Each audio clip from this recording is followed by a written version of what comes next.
off the rails today, and we were talking about racism and the melting pot. No. So the melting pot is fluid. Continue talking. Well, yeah, we were discussing the melting pot, and Aimee brought up the fact that a lot of Americans have the idea that, okay, you're an immigrant, you come here to the melting pot, so it's your job to assimilate. Yeah. It's your job to change and become American. Yeah. But that's not the way a melting pot works. If you're truly forging metal and you've got a melting pot, the metal in the pot, the Americans are supposed to be just as fluid and adaptable and willing to go into a new mold as the new ingredients that you add to it. Yeah. We're not simply forging the immigrants into Americans. We are also forging Americans into something new. Yes. Better, more evolved. Yes. So there's a conscious effort that needs to be made on both sides. Because every culture, every person that comes to this country brings something with them you can learn, even if you don't agree with everything.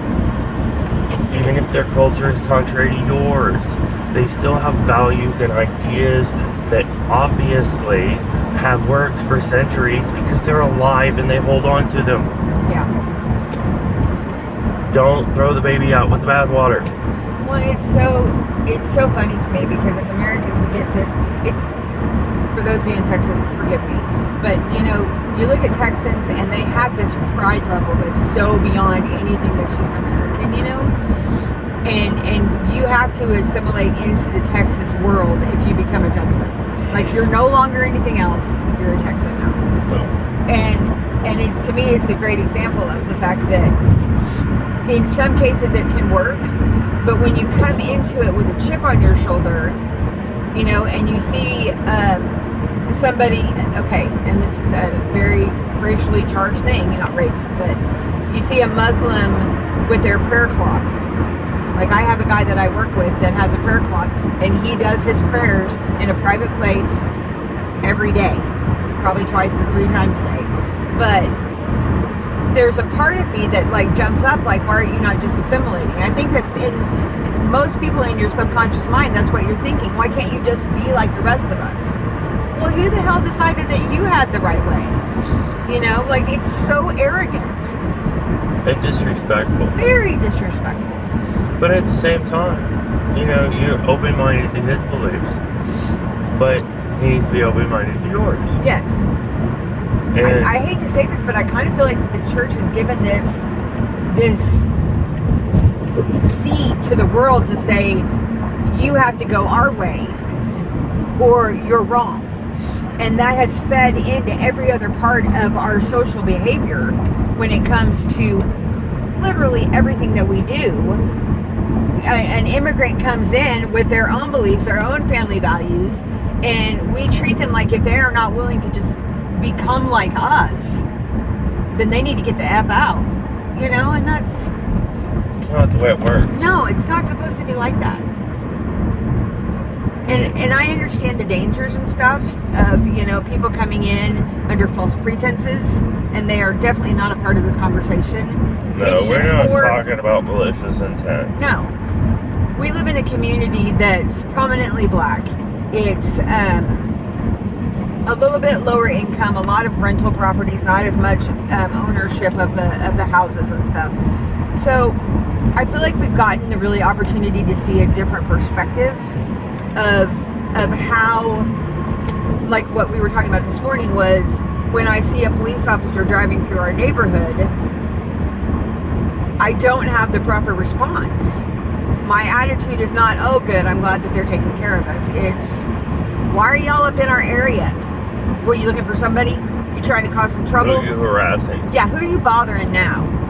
And I think that partly it's that community spirit kind of getting and infiltrating me. Yeah. Because, there are neighborhoods where, the conversation started with the videos about the police in New York. Right. And we were discussing how nobody was hurt. No real violent action was taken. The police, though, seemed very disheartened and discouraged, did the right thing and walked away because there's no harm, no foul kind of attitude. And we need to be more forgiving in that situation.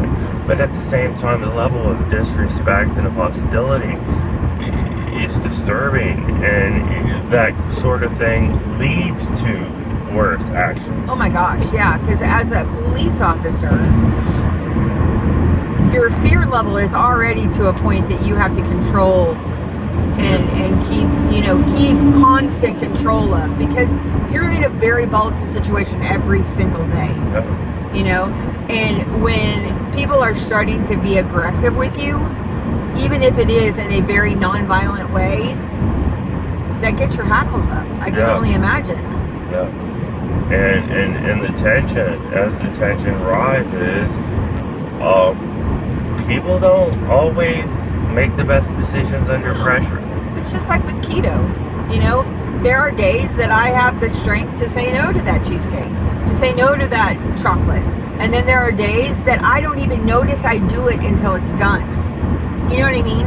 And so if you come at it with this subconscious hate in your heart that you're cultivating, you're fucked. Because at some point, when you're not paying attention, when you've had a bad day, when you woke up and were in a rush the whole day and completely discombobulated, that shit's gonna come out. Yep. And that poor police officer that joined the police force not to bully people but to help people, and he has a bad day and he doesn't have the ability to make the right decision. That's a freaking riot realize right what there. He's done until it's done. Yeah.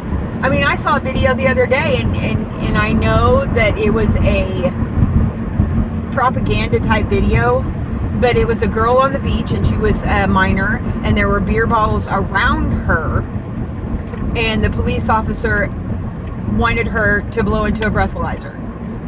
And she was really, belligerent with him. But she blew into it, and she did not have any alcohol in her system. Well, then the next scene, you see him, that's it.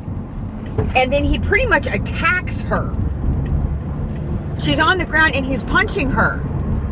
And you're like, oh my God, this is the worst thing ever.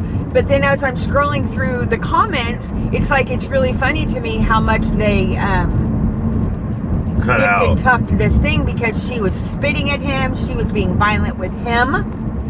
And they don't say that in there. It's like they want people to hate authority and cause a revolt. There's some people, and they're not showing that in a lot of situations, and I'm not saying all, and I'm not justifying people going over the line. Not at all. But in a lot of these situations, there's constant antagonization that led to it. And yes, like I said, exactly. My kid can yell and cuss me and throw a fit all he wants, but if I turn around, ball up my fist and hit him, I've gone over the line. For sure. Doesn't make my kid right. No. Doesn't justify his actions. And that's a lot of what's happening is spend half a day out in the hot sun on the beach and then have somebody walk up and try to beat the hell out of you. Yeah. And see how you react to it. And if you get heated and you lose yourself in a moment, now you can have some understanding. I mean, have you ever had a day at work where you just, you got immature and you threw your papers on the floor and just didn't want to do it anymore? Right. Well, think about that in the terms of gun on your hip, vest on your chest, and somebody physically trying to take you out. Yeah. I mean, I do think you have to be, it's hard, because I've seen some police officers that are very much, you need to respect the badge and you need to just do what you're told. Well, I get that, but at the same time, you need to remember what the law is. The law does not require me, we're not in Russia. I don't have to give you my papers. Yeah. And you need to respect the citizen. Yes. You need to respect. There's another human being standing in front of you. You are not any better than them. Not just cattle for you to herd. Yep, exactly. So, I mean, I think everybody is at fault in that situation, in any situation where it escalates to that kind of lunacy. Because I think deep down the next day, there's regret on both sides. I hope so. I would certainly hope so. Otherwise, there's some maturing that needs to be done. Straight up. So, yeah, this was our non-keto rant. I weighed 195 with all my clothes on. And I won 182 after volleyball, and I'm still having a lot of trouble with my chocolate. There's candy at work, and it's not where anyone is, so there's no accountability there. I can just go in this little room and get some chocolate, and then no one has to know, and so then that's a problem too. So I'm not taking it off someone's desk. I'm still having some issues, but I lost, and it's obviously something I need to work on. All right, thanks for listening. Later.